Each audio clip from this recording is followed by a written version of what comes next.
سماج کیوں نہیں سدھر رہا؟ جواب اسی آیت کریمہ کے اندر موجود ہے جو میں نے آپ کے سامنے خطبہ مسنونہ کے بعد سماج کو سدھارنا چاہتے ہو، سماج کی اصلاح کرنا چاہتے ہو، اس آیت کریمہ پر عمل کر لو، سماج کی اصلاح ہو۔ یا ایھا الذین آمنوا قوا انفسکم واہلیکم نارا، اے ایمان والو تو اپنے آپ کو اور اپنے گھر والوں کو جہنم کی آگ سے بچاؤ۔ دنیا کی آگ تو پیٹرول اور ڈیزل سے جلتی ہے، لیکن جہنم کی آگ کس چیز سے جلے گی؟ فرمایا وقودھا الناس والحجارہ، جہنم کی آگ تو انسانوں سے جلے گی، جہنم کی آگ تو پتھروں سے جلے گی، اس کا ایندھن انسان اور پتھر ہوں گے۔ دنیا کی آگ میں کوئی جل جاتا ہے، اس کی ڈیڈ باڈی ہم دیکھ نہیں پاتے، کمزور دل و دماغ کا آدمی اس کی ڈیڈ باڈی کو دیکھ نہیں سکتا، جب وہ جل جاتی ہے کوئی لاش۔ اللہ کے پیارے نبی فرماتے ہیں کہ جہنم کی آگ دنیا کی آگ سے 79 گنا زیادہ ہے، 73 گنا زیادہ ہے۔ جہنم کی آگ دنیا کی آگ 69 گنا زیادہ خطرناک ہے اور تیز اور جلانے والی ہے۔ میرے پیارے بھائیو، اللہ تبارک و تعالیٰ اس آیت کریمہ میں ہمیں اور آپ کو یہ پیغام دے رہا ہے، قوا انفسکم واہلیکم نارا، اے ایمان والو اپنے آپ کو اور اپنے گھر والوں کو جہنم کی آگ سے بچاؤ۔ جب تک یہ کام ہم نہیں کریں کہ ہم کیسے جہنم کی آگ سے بچ جائیں اور ہمارا پریوار کیسے جہنم کی آگ سے بچ جائے، جب تک یہ چنتا اور یہ ٹینشن اور یہ فکر ہمارے اندر پیدا نہیں ہوگی، تب تک سماج نہیں سدھر سکتا، سماج کی اصلاح نہیں ہو سکتی۔ آج ہر آدمی دوسرے کی اصلاح کرنا چاہتا ہے، ہر آدمی کی انگلی دوسرے کی طرف اٹھتی ہے، آدمی پہلے اپنے گریبان میں نہیں جھانکتا کہ پہلے میں اپنی کمیوں کی اصلاح کروں، پہلے اپنی کوتاہیوں کی اصلاح۔ کتنے گھروں کے حالات یہ ہیں، باپ پانچوں ٹائم کا نمازی ہے، نماز کا ٹائم ہوتا ہے، باپ وضو بنا رہا ہے، مسجد میں جانے کی تیاری کر رہا ہے، بیٹا موبائل پر لگا ہوا ہے، اور باپ کو ایک بار بھی اس بات کی توفیق نہیں ہوتی کہ اپنے بیٹے سے ایک بار یہ تو کہہ دے بیٹا نماز کا ٹائم ہے چل تو بھی نماز پڑھ۔ کتنے گھروں کا حال یہ، ہماری مائیں نماز کی پابندی کر رہی ہیں، جوان بیٹی گھر میں بیٹھ کر کے ٹی وی دیکھ رہی ہے، موبائل پہ لگی ہوئی ہے، فضول کاموں میں لگی ہوئی ہے، ایک بار بھی ماں کو یہ توفیق نہیں ہوتی کہ وہ بیٹی کو اپنی بیٹی کو نماز کی تلقین کرے، اپنی بیٹی سے یہ کہے کہ بیٹی چل نماز کا ٹائم ہو گیا، تو ٹی وی بند کر دے، موبائل بند کر دے، چل تو بھی نماز پڑھ۔ ہم اپنی فکر کر رہے ہیں، اپنے بچوں کی فکر نہیں۔ میرے پیارے بھائیو، قوا انفسکم واہلیکم نارا، جب تک اپنے آپ اور اپنے گھر والوں کو جہنم کی آگ سے بچانے کی فکر نہیں کریں گے، تب تک سماج نہیں سدھر سکتا۔ ہمیں اپنے بچوں سے بڑا پیار ہوتا ہے، بچوں کے بھوشیہ کی، بچوں کے مستقبل کی ہم فکر کرتے ہیں۔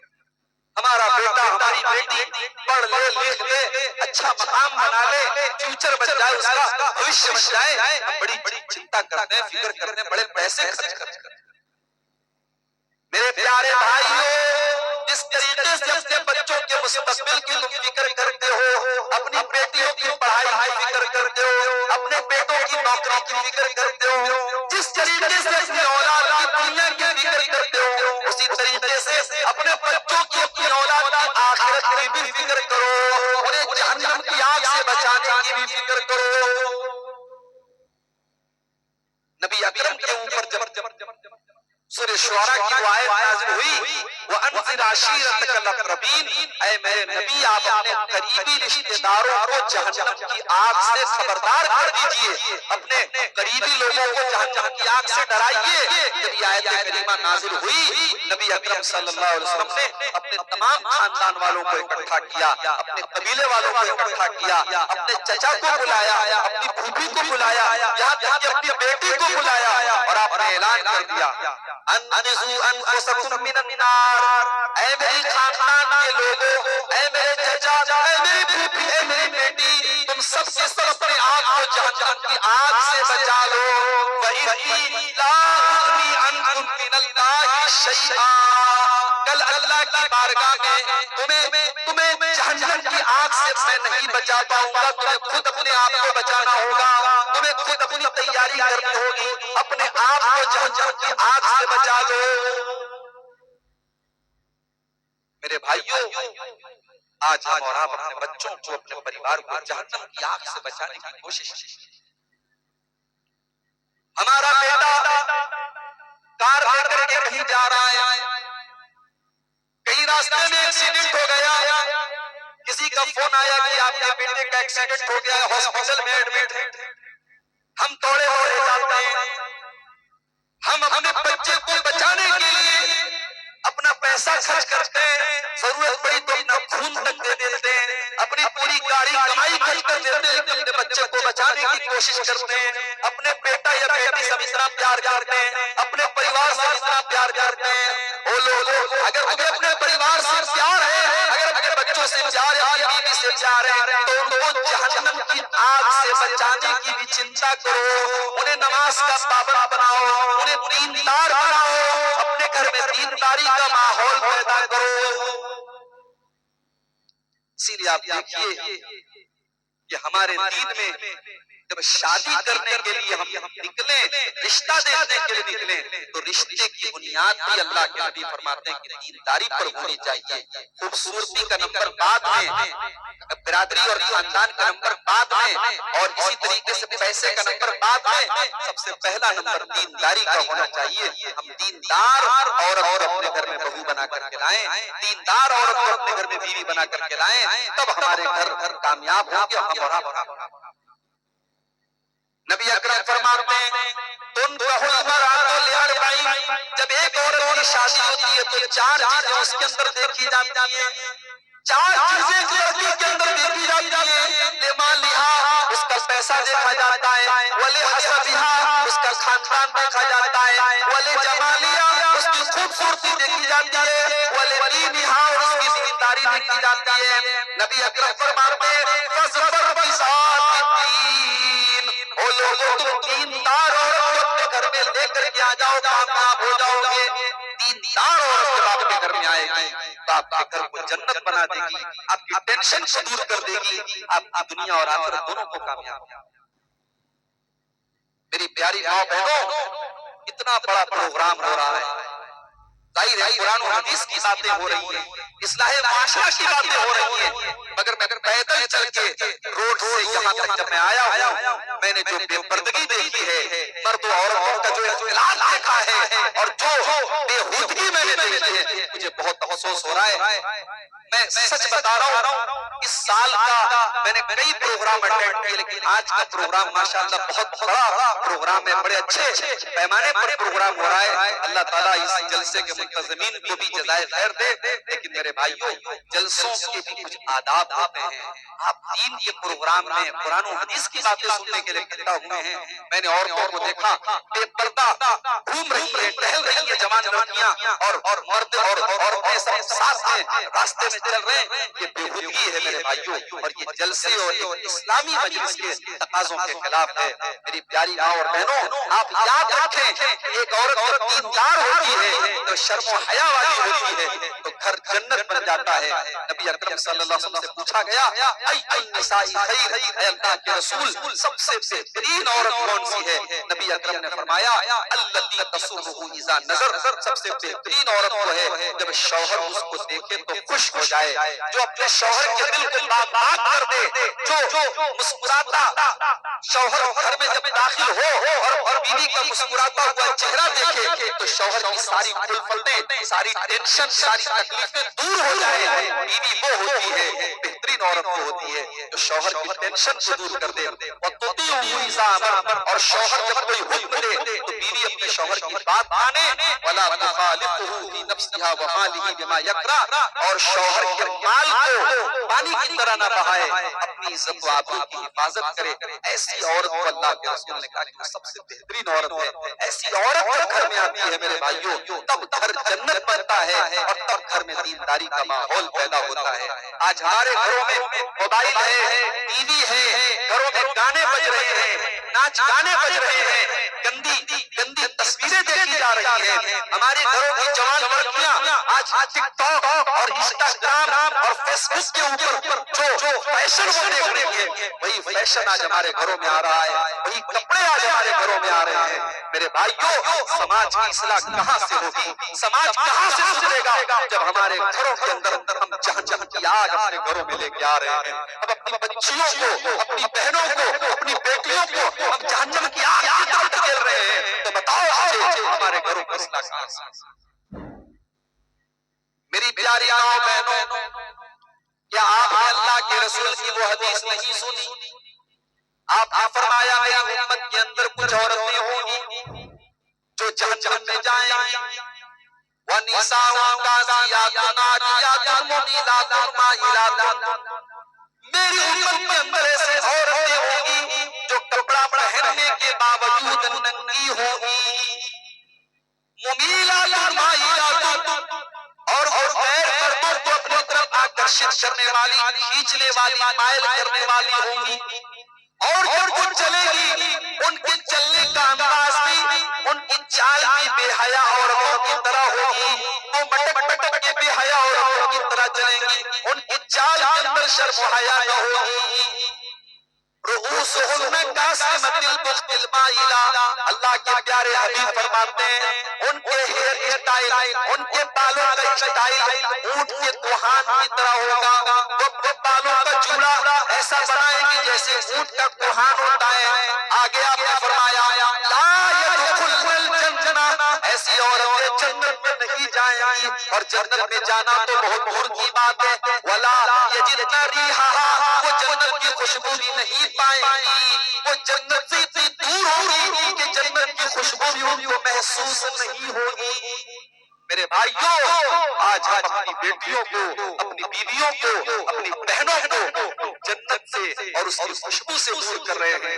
آج باپ خود اپنی بیٹی کو لا کر کے ایسا کپڑا دے رہا ہے، بھائی خود اپنی بہن کو لا کر کے ایسا کپڑا دے رہا ہے، شوہر خود اپنی بیوی کو لا کر کے ایسا لباس پہنا رہا ہے کہ عورت کو کپڑا جب پہنتی ہے تو کپڑا پہننے کے باوجود وہ ننگی ہوتی ہے، بجائے اس کے کہ وہ لباس اور وہ کپڑا اس کے بدن کو ڈھانپ لے، اس کے بدن کو کور کر لے، اس کے بدن کو اور نمایاں کرتا ہے اور ایکسپوز کرتا ہے اور ظاہر کرتا ہے. یاد رکھو ایسے مرد بھی بے غیرت ہیں، ایسے مرد بھی دیوس ہیں. اور اللہ کے رسول کی وہ حدیث آپ اپنے سامنے رکھیں. اللہ کے نبی صلی اللہ علیہ وسلم نے فرمایا ثلاثۃ لا ينظر اللہ عز وجل الیہم یوم القیامہ. تین ایسے بد نصیب لوگ ہیں، تین ایسے بد نصیب لوگ ہیں جن کی طرف قیامت کے دن اللہ تبارک و تعالیٰ دیکھے گا بھی نہیں. اتنے بد نصیب لوگ ہیں کہ اللہ تبارک و تعالیٰ ان کی طرف دیکھے گا بھی نہیں، ان سے بات بھی نہیں کرے گا، ان کو گناہوں سے پاک و صاف بھی نہیں کرے گا. تین ایسے بد نصیب لوگ ہیں جن کو اللہ تبارک و تعالیٰ قیامت کے دن اپنی رحمت سے دور کر دے گا. کون سے تین لوگ ہیں؟ نمبر ایک اپنے ماں باپ کو ستانے والا، اپنے ماں باپ کو دکھ دینے والا، اپنے ماں باپ کی آنکھوں میں آنسو لانے والا. والمرأۃ المترجلہ. اور مردوں کے جیسے چال ڈال لانے والی عورت جو مردوں کے جیسا کپڑا پہنتی ہو، مردوں کے جیسے بال باندھتی ہو، مردوں کے جیسے بات چیت کرتی ہو، جو مردوں کے طریقے کو اپنانے والی عورت ہو. تیسرا والدیوس، اور اللہ کے رسول فرماتے ہیں کہ تیسرا آدمی جو قیامت کے دن اللہ تبارک و تعالیٰ کی رحمت سے دور ہوگا وہ دیوس ہوگا، وہ بے غیرت آدمی ہوگا جو اپنے گھر میں، اپنے پریوار میں، اپنی فیملی میں بے غیرتی اور بے حیائی کو برداشت کرتا ہو، اس کی بیوی، اس کی بیٹی، اس کی بہن بے غیرتی کا کام کر رہی ہو اور وہ اپنی آنکھوں سے دیکھ کر کے چپ رہے یا سپورٹ کرے، تو ایسا آدمی دیوس ہے، بے غیرت ہے، اور اللہ تبارک و تعالیٰ قیامت کے دن اس کی سب دیکھے گا۔ سماج کہاں سے سدھرے گا میرے بھائی جب ہم نے اپنے گھروں کو ہم نے بے غیرتی کا اڈا بنا دیا ہے۔ آج دیکھیں، ابھی آپ تقریر سن رہے تھے، رمضان کا مہینہ آنے والا ہے، نبی اکرم نے فرمایا کہ رمضان کا چاند دیکھ کر کے روزہ رکھو، اور رمضان جب ختم ہو جائے اور شوال کا چاند نظر آئے تو تم روزہ چھوڑ دو۔ یعنی نبی نے کہا تھا روزہ تم چاند دیکھ کر کے رکھو اور چاند دیکھ کر کے روزہ رکھنا چھوڑ دو۔ ہم نے کیا کام کیا؟ ہم رمضان کا چاند دیکھ کر کے نماز پڑھنا شروع کرتے ہیں اور شوال کا چاند دیکھ کر کے نماز پڑھنا بند کر دیتے ہیں۔ کتنے ہمارے بھائی ہیں رمضان میں وہ پانچوں ٹائم کی نماز کی پابندی کریں گے، فجر بھی پڑھیں گے ماشاءاللہ، رات میں تراویح بھی پڑھیں گے، اور جیسے ہی رمضان ختم نماز ختم۔ میرے بھائیوں اپنے گھروں میں نماز کا ماحول بناؤ، اپنے بچوں کو نمازی بناؤ اور چھوٹے بچوں کو مسجد میں لے کر کے آؤ۔ نبی اکرم صلی اللہ علیہ وسلم فرماتے ہیں مروا اولادکم بالصلاۃ وهم ابناء 7 سنین، جب تمہارے بچے 7 سال کے ہو جائیں، جب 7 سال کا تمہارا لڑکا یا لڑکی ہو جائے تو اس کو نماز کا حکم دو، وَاضْرِبُوهُمْ عَلَيَّ، اور جب تمہارے لڑکے 10 سال کے ہو جائیں اور نماز نہ پڑھے تو اپنے بچوں کی پٹائی کرو، ان کو نماز کا پابند بناؤ، اپنے گھروں میں نماز کا ماحول بناؤ۔ میری پیاری ماں بہنوں، آپ اگر نمازی ہیں اپنی بچیوں کو بھی نمازی بنائیں، اپنے شوہر کو بھی آپ نمازی بنائیں۔ اگر ایک عورت چاہے تو اپنے بے نمازی شوہر کو نمازی بنا سکتی ہے، اگر عورت چاہے تو سگریٹ پینے والے شوہر کی سگریٹ کو چھڑا سکتی ہے، شراب پینے والے شوہر کی شراب چھڑا سکتی ہے۔ اللہ تعالیٰ نے عورت کو جو جذبات کی طاقت دی ہے یہ بہت بڑی طاقت ہے۔ عورت جذبات کی طاقت کے ذریعے بڑے مشکل کام کروا لیتی ہے۔ فرعون اتنا بڑا ظالم ہے، مگر فرعون نے بھی اپنی بیوی کی بات مان لی۔ جب موسیٰ علیہ السلام فرعون کی بیوی کی گود میں پہنچے اور فرعون کی بیوی نے اپنے شوہر سے کہا کہ اسے قتل مت کرو، یہ بچہ بڑا پیارا ہے، ہم اسے اپنا بیٹا بنا لیں گے، تو فرعون بہت بڑا ظالم تھا مگر اس نے اپنی بیوی کی بات مان لی۔ پتہ یہ چلا کہ آدمی کتنا ہی خطرناک اور کتنا ہی سخت دل ہو، لیکن عورت ایک ایسی چیز ہوتی ہے آدمی اس کے سامنے موم ہو جاتا ہے، نرم ہو جاتا ہے۔ میری ماں اور بہنوں، اگر آپ نماز کی پابندی کرتی ہیں، شوہر نماز نہیں پڑھ رہا ہے، آپ اپنے شوہر کو تلقین کریں، شوہر کو سمجھائیں، شوہر کو پیار سے محبت سے ہر طریقے سے سمجھائیں بجائیں، انشاءاللہ اگر آپ کوشش کریں گی آپ کا شوہر نمازی بن جائے گا۔ اور بڑی پیاری حدیث ہے، میں اکثر تقریروں میں وہ حدیث پڑھتا ہوں، ابو داؤد کی اور نسائی کی صحیح روایت ہے، اللہ کے نبی صلی اللہ علیہ وسلم فرماتے ہیں رحم اللہ رجلا قام من اللیل، اللہ تعالیٰ کی رحمت نازل ہو اس مرد کے اوپر، اس آدمی کے اوپر جو رات میں اٹھ کر کے تہجد پڑھتا ہے، رات میں اٹھ کر کے وہ تہجد پڑھتا ہے، وَأَيْقَظَ امْرَأَتَهُ، اور اپنی بیوی کو بھی اٹھاتا ہے، اپنی اہلیہ کو بھی اٹھاتا ہے، وَإِنَّ اگر اس کی بیوی انکار کر دیتی ہے، اگر اس کی بیوی نماز پڑھنے کے لیے تیار نہیں ہے، نَزَحَ فِي وَجْهِ الْمَاءَ، تو اپنی بیوی کے چہرے پر پانی چھڑکتا ہے، چل اٹھ چل تو بھی میرے ساتھ نماز پڑھ، وہ اپنی بیوی کو زبردستی اٹھ کر کے تہجد پڑھواتا ہے۔ اور آگے اللہ کے رسول فرماتے ہیں وَرَحِمَ اللَّهُ امْرَأَةً قَامَتْ مِنَ اللَّيْلِ، اور اللہ تعالیٰ کی رحمت نازل ہو اس عورت کے اوپر جو رات میں اٹھ کر کے تہجد پڑھتی ہے اور اکیلی نہیں پڑھتی ہے، وَأَيْقَظَ زَوْجَهَا، اپنے شوہر کو بھی وہ اٹھاتی ہے، اگر شوہر انکار کر دے نَزَحَتْ فِي وَجْهِ الْمَاء، تو اپنے شوہر کے چہرے کے اوپر پانی چھڑک کر کے شوہر کے اوپر پانی ڈال کر کے اٹھاتی ہے، چلو میں تہجد پڑھ رہی ہوں تم بھی تہجد پڑھ لو۔ میرے بھائیوں جس گھر میں ایسا ماحول بن جائے جہاں میاں بیوی رات کو اٹھ کر کے تہجد کی نماز پڑھے، جہاں باپ اپنے بیٹی کو نماز کی تلقین کرے، جہاں باپ اپنے بچے کو نماز کی تلقین کرے، وہ گھر جنت بن جائے گا۔ اس گھر کے اندر اس گھر کی اصلاح ہو جائے گی، اور جب گھر کی اصلاح ہو جائے گی تو سماج کی اصلاح آٹومیٹک ہو جائے گی۔ میرے بھائیوں سماج بنتا ہے ہماری اور آپ کے گھروں سے، جب ہماری اور آپ کے گھروں کی اصلاح ہوگی تبھی جا کر کے سماج بنتا ہے۔ بچوں کے بھوشیہ کی بہت فکر ہے، بچوں کی نوکری کی بہت فکر ہے، بیٹی کی شادی کی بہت فکر ہے، اور آج افسوس کے ساتھ کہنا پڑتا ہے جب شادی کی بات آئی ہے اور اصلاح معاشرہ کا موضوع ہے تو مجھے کہنے کی اجازت دیجیے کہ آج ہم نے اپنے سماج میں نکاح کا جو سسٹم بنایا ہے اور اس میں ہم نے جہیز جیسی رسم کو ہم نے اپنے سماج میں رائج کیا ہے، اس کا نتیجہ یہ ہو گیا کہ آج نکاح مشکل ہو گیا اور زنا آسان ہو گیا۔ زنا کرنے پہ کوئی خرچ نہیں ہے، کوئی پابندی نہیں ہے، اور نکاح کرنے میں ہزاروں جھنجٹ ہیں۔ غریب